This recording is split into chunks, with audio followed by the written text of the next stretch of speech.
Apesar de ocupar cerca de 70% de toda a superfície de nosso planeta, a biodiversidade que existe por trás da calmaria azul dos oceanos permanece estranha à maior parte das pessoas. Observar imagens de ecossistemas marinhos ainda é algo como observar um mundo alienígena, e sempre é algo novo e inimaginável a ser descoberto.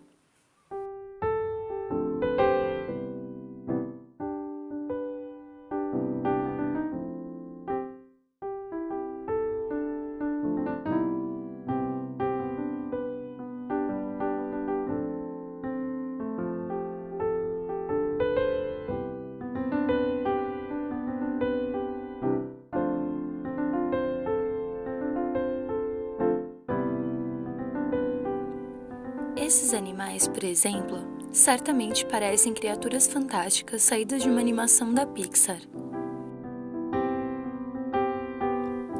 Na verdade, esses seres encantadores são relativamente abundantes em recifes tropicais, mas podem também habitar as águas frias polares e até mesmo regiões a quilômetros de profundidade no oceano, e são muito populares entre os mergulhadores de todo o mundo.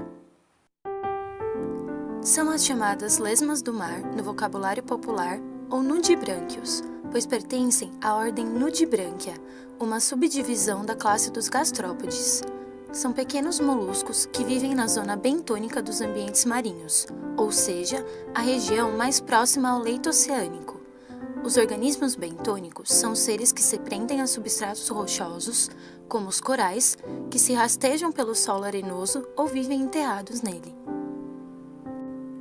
Apesar de pertencerem à mesma classe a qual pertencem os caramujos e as lesmas terrestres, os nudibranquios não são pulmonados e estão contidos na subclasse dos opistobranquios, classificação que abrange moluscos cuja concha e cavidade do manto são intensamente reduzidas ou completamente ausentes.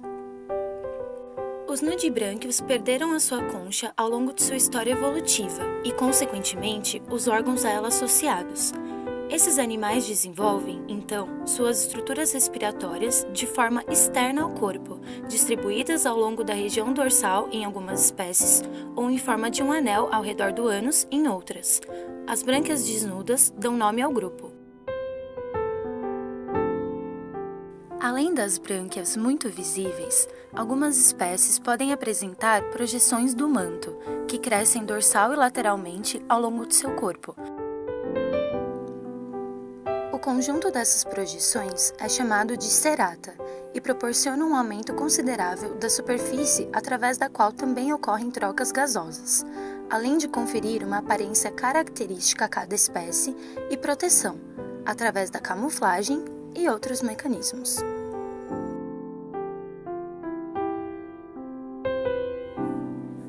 Na porção anterior do corpo do animal, é possível identificar um par de estruturas também característica do grupo, os rinóporos.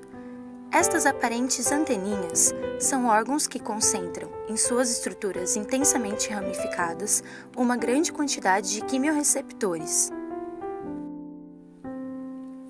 Os nudibranquios não possuem olhos sofisticados, sendo que algumas espécies podem apresentar pequenas esferas capazes de identificar apenas a presença ou a ausência de luz, e se orientam principalmente através da detecção de compostos aromáticos na água durante sua busca por alimento ou por um parceiro sexual. Mas como esses pequenos seres, que podem medir até 40 centímetros, desprovidos de suas conchas, se protegem em meio à imensa biodiversidade que habita as águas salgadas?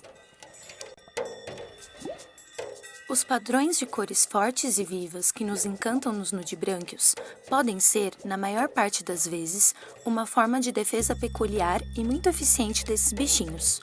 Trata-se de uma coloração apossemática, ou coloração de advertência, e serve para alertar possíveis predadores da impalatabilidade desses seres. Apesar de não secretarem compostos tóxicos ou venenosos naturalmente, os nudibranquios adquirem sua toxicidade através dos alimentos que consomem.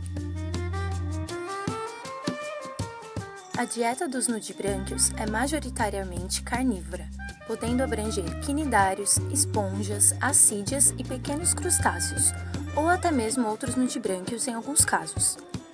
Esses seres são capazes de utilizar as estruturas urticantes de suas presas para seu próprio benefício.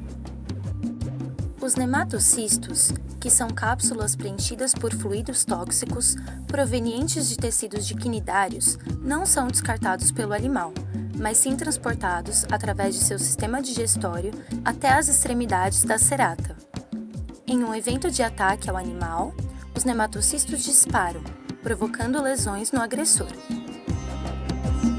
Para se alimentar, os nudibrânquios utilizam de sua rádula, um órgão laminar situado na cavidade oral, revestido por inúmeros dentículos que possibilitam que o animal raspe e dilacere o tecido de suas presas.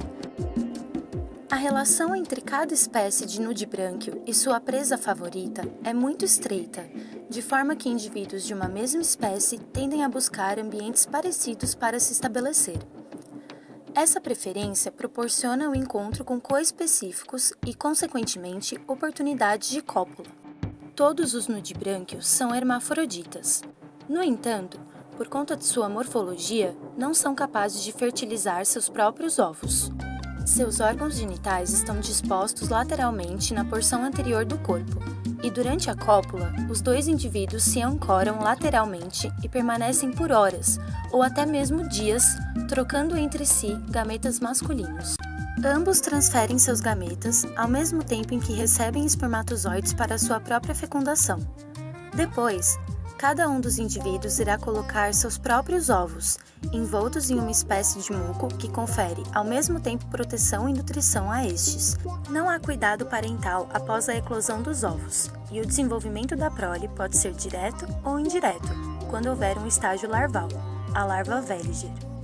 Esse nudibrânquio muito peculiar pertence ao gênero Melibe. Os organismos da espécie Melibe leonina não possuem uma rádula.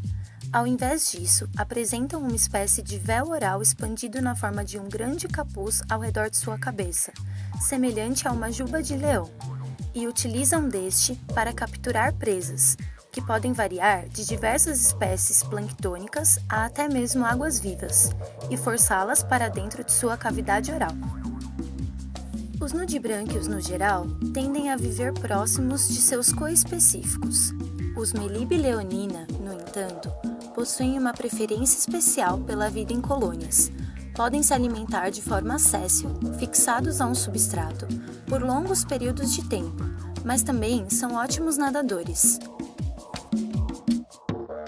Os ovos dessa espécie são dispostos em forma de espirais coloridas, presas a um substrato, e eclodem liberando pequenas larvas Veliger, que posteriormente passarão por um período de metamorfose para se tornarem indivíduos adultos.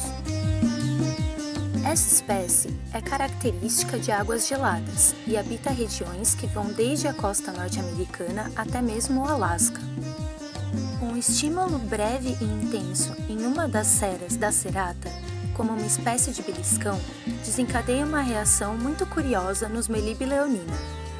Quando ameaçados, essa espécie é capaz de autotomia, ou seja, tem a capacidade de desprender as ceras perturbadas do restante de seu corpo e regenerar essa estrutura algumas semanas depois. Por essa razão, os Melibe leonina têm sido utilizados para pesquisa neurológica.